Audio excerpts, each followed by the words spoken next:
നല്ല കറുത്ത് ഇതുപോലെ ഇരിക്കുന്ന നല്ല തേങ്ങാക്കൊത്തൊക്കെ ഇട്ടുള്ള ഒരു ബീഫ് ഫ്രൈ കിട്ടിയാൽ എല്ലാവർക്കും നല്ല ഇഷ്ടമാവും. കണ്ടില്ലേ, നല്ല അടിപൊളി ടേസ്റ്റാണ്. ഇതിനകത്ത് ഞാൻ കുറച്ച് സ്പെഷ്യലായിട്ടുള്ള കാര്യങ്ങളൊക്കെ ചെയ്തിട്ടുണ്ട്.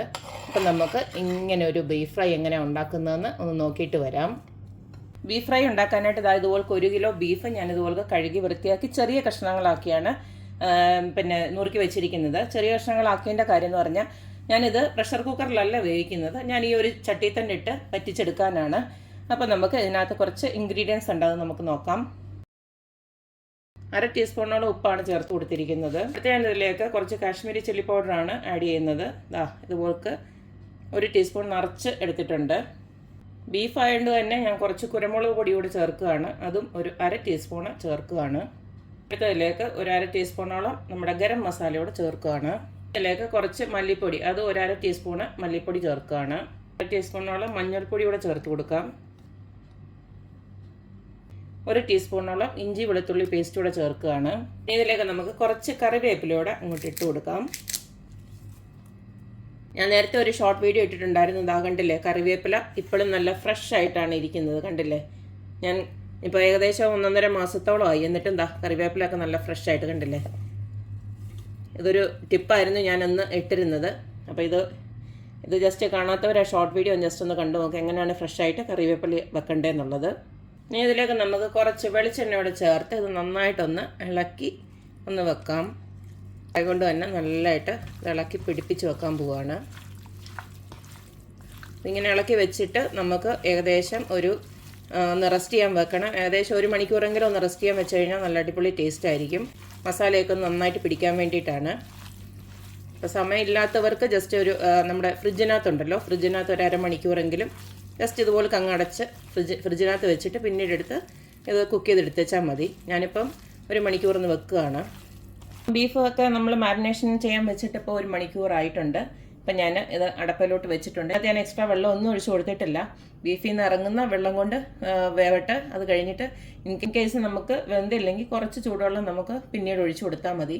എന്തായാലും ഈ ഒരു ബീഫിൻ്റെ ആ ഇറങ്ങുന്ന വെള്ളം കൊണ്ട് വേവുകയാണെങ്കിൽ അത്രയും നല്ലതാണ്, ടേസ്റ്റി ആയിരിക്കും. എന്തായാലും നമുക്ക് നോക്കാം. ഇതിങ്ങനെ വേവിക്കാൻ താല്പര്യമില്ലാത്തവർക്ക് ഒരു 2 വിസിലൊക്കെ അടിച്ച് കുക്കറിൽ നിന്ന് എടുത്തിട്ട് പിന്നെ ഫ്രൈ ചെയ്യുമ്പോൾ നല്ലതായിട്ട് വേവിച്ചങ്ങ് എടുത്താലും മതി. ബീഫിൻ്റെ വേവ് അനുസരിച്ചിരിക്കും, കാരണം കൂടുതലങ്ങ് വെന്ത് പൊടിഞ്ഞു പോയാലും നമുക്ക് അത്ര നല്ലതായിരിക്കത്തില്ല. ഞാനിത് അടച്ച് വെക്കുകയാണ്. ബീഫൊക്കെ ഞാനിതുപോലെ ചെറിയ തീയിലിട്ട് നന്നായിട്ട് വേവിച്ചെടുത്തിട്ടുണ്ട്. ഇങ്ങനെ ചെറിയ തീയിലിട്ട് വേവിച്ചെടുക്കുമ്പോൾ ഈ ഒരു ബീഫിന് തന്നെ നല്ലൊരു ടേസ്റ്റാണ്. ഞാനൊരു ഇത്തിരി ചൂടുവെള്ളം കൊണ്ടൊന്ന് ഒഴിച്ചു കൊടുത്തിരുന്നു. ഇടയ്ക്കൊന്ന് നോക്കിയപ്പം ഇച്ചിരി വേവുള്ള പോലെ തോന്നി. ഇതുപോലെ ഇങ്ങനെ വറ്റിച്ചിങ്ങ് എടുത്തേച്ചാൽ മതി. ഇനി നമുക്ക് സ്റ്റൗ ഓഫ് ചെയ്യാം. അതിനുശേഷം നമുക്ക് ഇതൊന്ന് ഉള്ളിയൊക്കെ വഴറ്റിയിട്ട് നമുക്ക് ഇതൊരു നല്ലൊരു ബീഫ് ഫ്രൈ ആക്കി എടുക്കാം. ബീഫ് ഫ്രൈ ഉണ്ടാക്കാൻ വേണ്ടിയിട്ട് ഇതുപോലെ ഞാൻ 4 സവാള എല്ലാം റെഡിയാക്കി അരിഞ്ഞു വെച്ചിട്ടുണ്ട്. പിന്നെ അതുപോലെ തന്നെ കുറച്ച് തേങ്ങാക്കൊത്ത് ഇവിടെ അരിഞ്ഞു വെച്ചിട്ടുണ്ട്. ഇതൊക്കെ നിങ്ങൾക്ക് ഓപ്ഷനിലാണ്. തേങ്ങാക്കൊത്തൊക്കെ നിങ്ങൾക്ക് ഇഷ്ടമുണ്ടെങ്കിൽ മാത്രം ഇട്ടാൽ മതി. നമുക്ക് മെയിനായിട്ട് വേണ്ടത് ഇഞ്ചിയും വെളുത്തുള്ളി പേസ്റ്റ് നമ്മൾ ഓൾറെഡി ബീഫിനകത്ത് നമ്മൾ ഓൾറെഡി ചേർത്തു വേവിക്കാൻ നേരം. അപ്പം ഞാൻ പിന്നെ കുറച്ച് നമ്മുടെ വെളുത്തുള്ളിയില്ലേ, അതിൻ്റെ തൊലിയോട് കൂടി തന്നെ അത് പിന്നെ നന്നായിട്ടൊന്ന് കഴുകിയതിന് ശേഷം ഇതുപോലൊക്കെ ചതച്ചെടുത്ത് വെച്ചിട്ടുണ്ട്. അതിൻ്റെ കൂട്ടത്തിൽ തന്നെ കുറച്ച് പെരിഞ്ജീരകം എന്ന് പറഞ്ഞാൽ ഫെനൽ സീഡാണ്. അതുപോലെ തന്നെ കുറച്ച് പച്ചമുളക് ഇതുപോലെ അരിഞ്ഞ് വെച്ചിട്ടുണ്ട്. പിന്നെ കുറച്ച് കറിവേപ്പില എടുത്ത് വെച്ചിട്ടുണ്ട്. ഇനി നമുക്ക് ബീഫ് ഫ്രൈ എങ്ങനെ ഉണ്ടാക്കുന്നത് നോക്കാം. ബീഫ് വേവിച്ചെടുത്ത സെയിം ചട്ടിയിലോട്ട് ഞാൻ കുറച്ച് വെളിച്ചെണ്ണ ഒഴിച്ച് കൊടുത്തിട്ടുണ്ട്. അതിലേക്ക് ഞാൻ തേങ്ങ കുത്തങ്ങിട്ടിടുകയാണ്.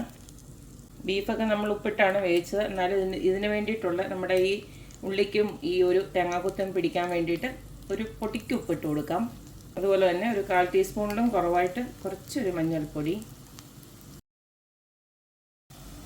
ഇട്ട് കൊടുത്ത തേങ്ങാക്കൊത്ത് ഇതുപോലെ ഒന്ന് ചെറുതായിട്ടൊന്ന് മൂത്ത് വരുന്നുണ്ട്. നമുക്ക് ചതച്ച് വെച്ച വെളുത്തുള്ളിയും പെരിഞ്ജീരകവും കറിവേപ്പിലയും അതുപോലെ തന്നെ പച്ചമുളകും ഇട്ട് കൊടുക്കാം. എല്ലാം നന്നായിട്ട് ഇതുപോലെ മൂത്ത് വരുന്ന സമയത്ത് നമുക്ക് അരിഞ്ഞു വെച്ചിരിക്കുന്ന ഉള്ളി ഉണ്ടല്ലോ, അതുകൂടെ അങ്ങോട്ട് ഇട്ട് കൊടുക്കാം. ഉള്ളിയൊക്കെ നല്ലതായിട്ട് ഇതേമാതിരി നല്ല വഴണ്ട് വന്നിട്ടുണ്ട്. ഇനി നമുക്ക് നേരത്തെ വേവിച്ച് വെച്ചിരിക്കുന്ന ആ ബീഫ് ഉണ്ടല്ലോ, അത് അങ്ങോട്ട് ഇട്ട് കൊടുക്കാം. ബീഫ് വേവിക്കാൻ നേരം മുളക് പൊടിയും കുരുമുളക് പൊടിയൊക്കെ ഇട്ടിരുന്നു. അത് കഴിഞ്ഞിട്ട് നമ്മൾ ഉള്ളിക്കകത്തൊന്നും ഇട്ട് കൊടുത്തിട്ടില്ല. ഇപ്പം ഞാൻ എന്തായാലും ബീഫിൻ്റെ കുരുമുളക് പൊടി നല്ലതായതുകൊണ്ട് തന്നെ കുറച്ചുകൂടെ കുരുമുളക് പൊടി ഒന്നിട്ട് കൊടുക്കുകയാണ്. എരിവനുസരിച്ച് കുരുമുളക് പൊടിയുടെ അളവ് നമുക്ക് കൂട്ടിയെടുക്കാം. അതുപോലെ തന്നെ കുറച്ച് നമുക്ക് മസാലപ്പൊടിയുടെ, അതായത് ഗരം മസാലയുടെ ഞാൻ കുറച്ചുകൂടി ഇട്ട് കൊടുക്കുകയാണ്. ഇനി ഇതെല്ലാം കൂടെ നന്നായിട്ട് ഇളക്കിയിട്ട് ചെറിയ തീയിൽ നമുക്കിത് അടച്ച് വെച്ചിട്ട് കുറച്ച് നേരമോടെ നല്ലതായിട്ട് ഇത് കറക്റ്റിങ് വരണം. അതുവരെ ഇതൊന്ന് ഇളക്കി കൊണ്ടിരിക്കണം. ഇടയ്ക്കിടയ്ക്ക് ഇളക്കിയാൽ മതി. നമ്മളിപ്പോൾ അടച്ചു വെക്കാൻ പോവുകയാണ്. ഇങ്ങനെ ചെറിയ തീയിലിട്ട് ഇങ്ങനെ വേവിച്ചെടുക്കുമ്പോഴാണ് നമുക്ക് ബീഫിന് നല്ല ടേസ്റ്റ് വരുന്നത്.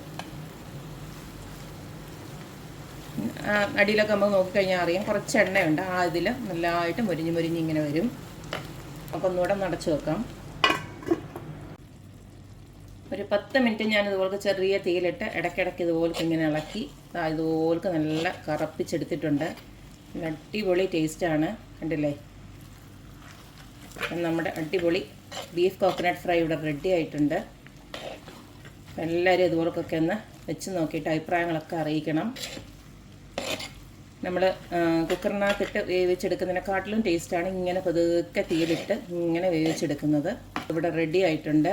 നമുക്ക് നല്ല ചൂട് പൊറോട്ടയുടെ ഒക്കെ കൂടി ഈ ഒരു ബീഫ് കിട്ടിക്കഴിഞ്ഞാൽ എൻ്റെ പൊന്നോ നല്ല അടിപൊളിയായിരിക്കും. അതുപോലെ തന്നെ എന്തിൻ്റെയും കൂടെ ഈ ഒരു ബീഫ് നല്ല ടേസ്റ്റ് ആയിരിക്കും. നമ്മൾ മലയാളികൾക്ക് ഏറ്റവും പ്രിയപ്പെട്ട ഒന്നാണല്ലോ ഈ പൊറോട്ടയും ബീഫും എന്ന് പറയുന്നത്. അതുകൊണ്ട് ഞാനിങ്ങനെ പറഞ്ഞതേ ഉള്ളൂ. എന്തിൻ്റെയും കൂടെ നല്ലതാണ്. അപ്പം എല്ലാവരും ട്രൈ ചെയ്യുക, അഭിപ്രായങ്ങളൊക്കെ അറിയിക്കുക.